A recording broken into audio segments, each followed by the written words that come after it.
बड़ी जानकारी आप तक पहुंचा दें। एमसीडी उपचुनाव से जुड़ी हुई सभी 12 सीटों के नतीजे सामने आ चुके हैं। बीजेपी ने 7 सीटों पर जीत दर्ज की है। आपके खाते में 3 सीटें, एक पर कांग्रेस की जीत हुई है। चांदनी महल सीट पर शोएब इकबाल समर्थित उम्मीदवार जीता है। तो बड़ी जानकारी हम आप तक पहुंचा रहे हैं एमसीडी उपचुनाव के नतीजों को लेकर दिल्ली से, जहां पर 12 सीटों के नतीजे सामने आ चुके हैं। आपको बताएं कि बीजेपी ने 7 सीटों पर जीत दर्ज की है। आपके खाते में 3 सीट आई है, एक पर कांग्रेस की जीत हुई है और चांदनी महल सीट से शोएब इकबाल समर्थित उम्मीदवार जीता है।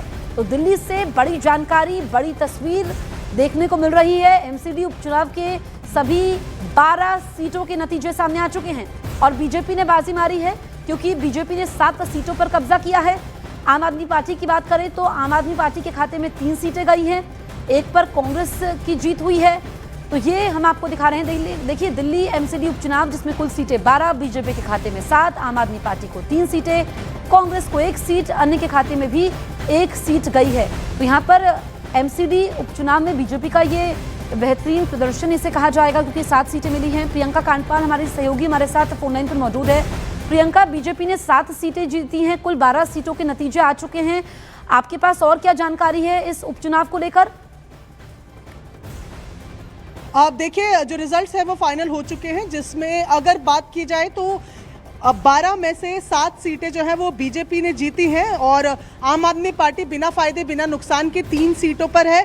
कांग्रेस और निर्दलीय पार्टी जो है इन्हें 1-1 सीट जो है वो मिली है। जो 2 सीटों का नुकसान बीजेपी को हुआ है वो 1 कांग्रेस और 1 निर्दलीय को इस बार मिली है और बाकी अपनी सीट्स को रिटेन करने में कामयाब रही है बीजेपी। हालांकि बीजेपी को जहां बढ़त मिली है वो चांदनी चौक की सीट है, जहां से उन्होंने जीत हासिल की है। सबसे ज्यादा अगर बात की जाए वोटों के अंतर की तो वो मुख्यमंत्री रेखा गुप्ता की जो सीट थी वहां पर 10,000 से ज्यादा लीड से जो है वो जीत हासिल की है। सबसे कम डिफरेंस की अगर बात की जाए तो नारायणा वार्ड से राजन अरोड़ा जो है 148 वोट से जीते गए।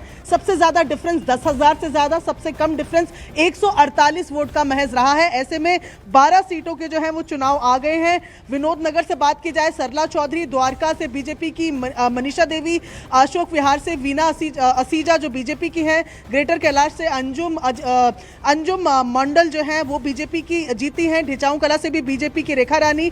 उसके बाद चांदनी महल से जो जिसका सबसे ज्यादा स्पेकुलेशंस लग रहे थे, तो चांदनी महल से मोहम्मद इमरान जिसको शोएब इकबाल ने खड़ा किया था वो 4,000 से ज्यादा वोटों से जीत हासिल की है। संगम विहार में कांग्रेस ने खाता खोला है। प्रियंका हमारी सहयोगी अहम जानकारी देते हुए शुक्रिया प्रियंका, आपका तमाम जानकारी हम तक पहुंचाने के लिए।